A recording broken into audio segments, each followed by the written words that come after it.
Well, I think she's compromised. I think by going to Syria and basically backing, a brutal dictator there. Russian-controlled media called her a Russian asset. You got to keep in mind that Tulsi Gabbard is still Lieutenant Colonel in the United States Army. She commands the reserve unit here in Oklahoma and Missouri. If she was compromised, if she wasn't able to pass a background check, if she wasn't able to do her job, she still wouldn't be in the Army. And so Tammy is absolutely dead wrong on this, and she should retract those words. That's the most dangerous thing she could say, is that a United States Lieutenant Colonel and the United States Army is compromised and is an asset of Russia. It's actually sad to hear her say that. When I heard her say that, I thought, I wonder if this is political, because she's upset that Tulsi Gabbard left the Democrat Party because they went woke. Because I know they actually got along when they were in the House, and she knows Tulsi Gabbard. She knows her heart. She has a heart to serve. And so I think that's probably more politically motivated than it actually has any truth to it at all. All right, guys, so with Matt Gaetz withdrawing his name from consideration to be the next United States Attorney General, the mainstream liberal media, the Democrats, and the establishment Republicans now have their sights set on other Trump picks in order to smear them, to get them to withdraw their names from consideration to be a part of Trump's cabinet as well, too. And the person that we have to talk about here today, who seems to be the next target, is Tulsi Gabbard, whom Democrats and establishment Republicans are smearing as a Russian asset. Allegations that she has dealt with for years now. And the funny part about this is that most of the people that are making these allegations and these claims are doing so because they were told by the liberal media and the establishment that, yeah, that's what she is, even though they can't really explain exactly why is it they keep saying that about her. Kirsten Tulsi Gillibrand. Oh, monstrous. Monstrous? Ideas. Well, when she was 22, she had... No, she's an Assad toady. What does that mean? She is What's a toady? I think that I used that word correctly. Jamie, can you check what toady means? Like towing the line? Is that what it means? No, I think it's like a... Toadie. What does that mean? I think it means what I think it means. Toady. Definition of toadies. A person who flatters or defers to others for self-serving reasons. A sycophant. So she's an Assad sycophant. Is that what you're saying? Yeah, that's known about her. Like, what did she say that we have to look. her? I don't remember the details. We probably should say that before we say that about her. We should probably read it rather. Well, I have read it. No, I mean we should right now. Oh, yeah. Okay. Just so we know what she said. Look up I've had her Tulsi on Gabbard. here before. Look and up I really enjoyed talking to her. I like her a lot. Are you serious? Yeah, I like talking to her. Okay. I like talking to her. I don't know about. I think she's like the motherlode of bad ideas. Whoa. I'm pretty positive about that, especially on Assad. But maybe I'm wrong. I don't think I'm wrong. Well, my take on her was that I think as a person who's coming from the left, who's also a veteran and is very articulate and sensible and a woman, and in talking to her, we didn't get into Assad or any of those things, but talking to her about what she feels is wrong with the current administration and the way things are running and a direction she thinks things could go in. She had some very promising ideas. I didn't know about this. But doesn't she also, did she ever apologize for believing in conversion therapy? I didn't even know she believed in conversion therapy. Am I crazy? And yes, it's not just Democrats, but you also have Republicans that you have to worry about as well, too. Like, for example, Senator James Lankford, the architect of the so-called bipartisan border bill that has been a thorn in the side to Trump this election season. He came out and expressed concerns about Tulsi being a Russian asset when asked about his vote and whether or not he is going to confirm her, vote to confirm her as the next director of national intelligence. Take a look. Does anything about her concern you? Well, we'll have lots of questions. She met with Bashir Assad. We'll want to know what the purpose was and what the direction for that was. As a member of Congress, we'll want to get a chance to talk about past comments that she's made and get them into full context. So sure, there's comments that are floating out there, but we want to be able to know the rest of the story. Yeah. So he says that he has questions, right, about Tulsi Gabbard, right? The same questions that she has answered time and time and time again, and we're going to get into that. But first, I want to highlight some other Republicans, like, for example, Senator Markwayne Mullin from Oklahoma, who came out and defended Tulsi Gabbard against these smears from the Democrats in these questions about whether or not she is a Russian asset. Take a look. I know you listened to what Senator Duckworth said in describing Donald Trump's pick for Director of National Intelligence, Tulsi Gabbard. She called her compromised, someone who is wholly backing and supportive of Putin. What do you make of that? I think it's dangerous. Tammy, I got a lot of respect for Tammy, and I've known her for years. We served together in the House. But for her to say ridiculous and outright dangerous words like that is wrong. You got to keep in mind, Tulsi Gabbard is still Lieutenant Colonel in the United States Army. She commands the reserve unit here in Oklahoma and Missouri. If she was compromised, if she wasn't able to pass a background check, if she wasn't able to do her job, she still wouldn't be in the Army. And so Tammy is absolutely dead wrong on this, and she should retract those words. That's the most dangerous thing she could say, is that a United States Lieutenant Colonel and the United States Army is compromised and is an asset of Russia. It's actually sad to hear her say that. When I heard her say that, I thought, I wonder if this is political, because she's upset that Tulsi Gabbard left the Democrat Party because they went woke. Because I know they actually got along when they were in the House, and she knows Tulsi Gabbard. She knows her heart. She has a heart to serve. And so I think that's probably more politically motivated than it actually has any truth to it at all. Can I just ask you to follow up on that? Obviously, you're close with Tulsi Gabbard, and I totally understand your reaction. I am. Does any part of you want to see what either the FBI or the intelligence community, if they have a file on her, what it says? Well, if they do have a file on her, we'll obviously see it. The thing is they don't have a file on her. What she did as a member of Congress was not outlined for her to do that. She had the right to travel. It was open. It was well documented what she was traveling for. And that was a full stop. She was a member of Congress when she did that. Now, people can make more out of it if they want to, but it wasn't hidden. It was in the spotlight. And keep in mind, she's ran for president since then. She also came back and served in Congress since then. So, and she's went through classified briefings since then. So there's no document, there's no background there for her to see, for anyone to see. She is a true patriot of the United States, and there's no reason why the Democrats are going after her other than the fact they're upset that she left their woke party. Yeah, so before I give Senator Markwayne Mullin too much credit here, he is one of the guys that I believe was giving Matt Gaetz some issues, right? I think he called for the House ethics report, the smear report against Matt Gaetz to come out, even though he said that he was open to voting to confirm Matt Gaetz as Attorney General. We really don't know whether or not he would have actually done that, considering how Matt Gaetz has withdrawn his name from the nomination process. However, I will give him some credit for standing up for Tulsi Gabbard, because, again, the goal here from the establishment is to make sure as many as Trump's nominees as they can that they don't like, right? The ones that, again, don't go along with the establishment agenda, like Tulsi Gabbard and RFK, do not get confirmed, okay? And we all know that it's not just Democrats that are very, very, very into the whole, anti-Russia thing. Again, it is also the Republicans as well, too. Okay, if you're somebody that doesn't go along with the neocon, neoliberal worldview, right, of just more wars, they're going to say that you're pro-Russia, right? You must love Putin if you say that, hey, the United States shouldn't be involved in unnecessary wars.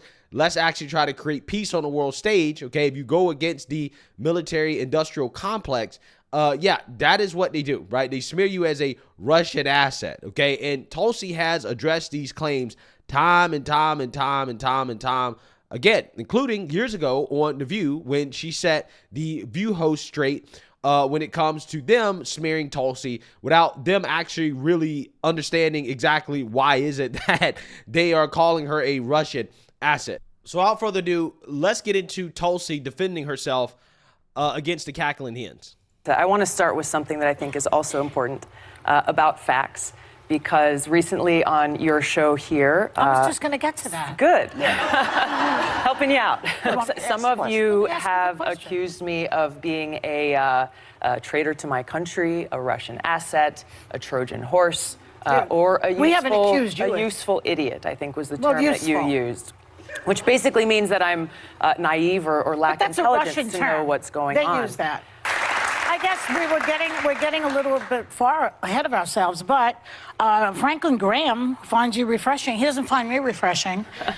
Richard Spencer, the white nationalist leader, says he could vote for you. Joy, this is why you're on Tucker Carlson at least 10 times. Why don't you go on Chris Wallace's show? This is why I'm here, because you and other people continue to spread these innuendos that have nothing to do with who I am. You called her the queen of warmongers. You doubled down, unfortunately, you doubled down on the baseless accusations that she made that strikes at the core of who I am. I'm a soldier. We actually have the clip of Hillary Clinton, just to put this in context of what we're talking about. Let's take a look at that. I'm not making any predictions, but I think they've got their eye on somebody who's currently in the Democratic primary and are grooming her to be the third-party candidate. She's the favorite of the Russians. That's assuming Jill Stein will give it up, which she might not, because she's also a Russian asset. So really? I mean, this is outrageous. This is outrageous and offensive on so many levels. It's offensive to me as a soldier, as an American, as a member of Congress, as a veteran, and frankly, as a woman, to be so demeaned in such a way. But you called her the personification of rock. So demeaned She's a woman in such too. a way. Well, I'm pointing to the fact that she has continued this legacy of being the world's police around the world, that has waged wars costing the lives of thousands of my brothers and sisters in uniform. And What's your evidence to that? To change. Well, Are you serious? Let's hear it. Are you serious? Let's hear it. I served in the war Not in you, Iraq. her. You're saying that she's exactly. she's a I served warmonger. How do in you the come war up with in that? Iraq Yeah. that she championed. She championed a regime change war in Libya. Did you not believe in that war? I believe the lies that were told to us. Well, so did she. Look, it is indisputable to say anything other than the fact let me just close this out, that Hillary Clinton throughout her career has led with a foreign policy of interventionism and being the world's police, going and toppling dictators in other countries that has caused such destruction and loss of life. I'm against that. If something was so... Yeah, so you see that, you heard that. Now, all Tulsi did to warrant being called a Russian asset is that she met with Bashar al-Assad, right? She went to Syria to meet with him because she felt like it was necessary to open up conversations about whether or not it is necessary for the U.S. to be involved in Syria, because we have troops stationed in Syria. At the time, we had more stationed in Syria. And the establishment was making this argument that, hey, we need to be involved in Syria. We need to be arming the so-called moderate rebels, right, in Syria, a.k.a. fighting a proxy war, because we got to take out Bashar al-Assad because he is aligned with Putin, right? And that's essentially why they have smeared her as a Russian asset, is because she went over there to say, hey, let's actually just try to have some peace, right? Let's actually see if that's possible that we could come to a peaceful agreement to end this war. And again, that's the last thing that the establishment and the media wants. So therefore, again, that is why they have been attacking her ever since then. And she has explained this 1,000 times. But obviously, Bashar al-Assad is responsible for thousands of deaths and millions of people being displaced during this 5-year-long civil war. Did you have any compunctions about meeting with somebody like that, giving him any sort of enhanced credibility because a member of the United States Congress would meet with someone like that? Whatever you think about President Assad, the fact is that he is the president of Syria. In order for any peace agreement, in order for any possibility of a viable peace agreement to occur, there has to be a conversation with him. The Syrian people will determine his outcome and what happens with their government and their future. But our focus, my commitment is on ending this war that has caused so much suffering to these Syrian people, to these children, to these families, many of whom I met on this trip. It's important for us to stay focused on doing what is in their best interest and what is in our best interest, and doing what it is necessary to make that happen. But they expressed a question. They said, why is it that the United States, its allies and other countries are providing support, are providing arms to terrorist groups like al-Nusra, al-Qaeda, Ahrar al-Sham, ISIS, who are on the ground there raping, kidnapping, torturing, and killing the Syrian people, children, men, women, people of all ages. They asked me, why is the United States and its allies supporting these terrorist groups who are destroying Syria when it was al-Qaeda who attacked the United States on 9/11, not Syria? I didn't have an answer for them. Obviously, the United States government denies providing any sort of help to the terrorist groups that you're talking about. They say they provide help for the rebel groups. Tell us more about... The reality is, Jake, the reality is, and I'm glad you brought up that point, because this is an often talked about thing by people like Adam Kinzinger and others saying, well, we've got to support the moderate rebels. Every place that I went, every person that I spoke to, I asked this question to them. And without hesitation, they said, there are no moderate rebels. Who are these moderate rebels that people keep speaking of? Regardless of the name of these groups, the strongest fighting force on the ground in Syria is al-Nusra or al-Qaeda and ISIS. That is a fact. There's a number of different other groups. All of them essentially are fighting alongside, with, or under the command of the strongest group on the ground that's trying to overthrow Assad. The Syrian people recognize, and they know, that if President Assad is overthrown, then al-Qaeda or a group like al-Qaeda that has been killing Christians, killing people simply because of their religion or because they won't support their terror activities, they will take charge of all of Syria. This is the reality that the people of Syria are facing on the ground, and why they are pleading with us here in the United States to stop supporting these terrorist groups. Let the Syrian people themselves determine their future, not the United States, not some foreign country.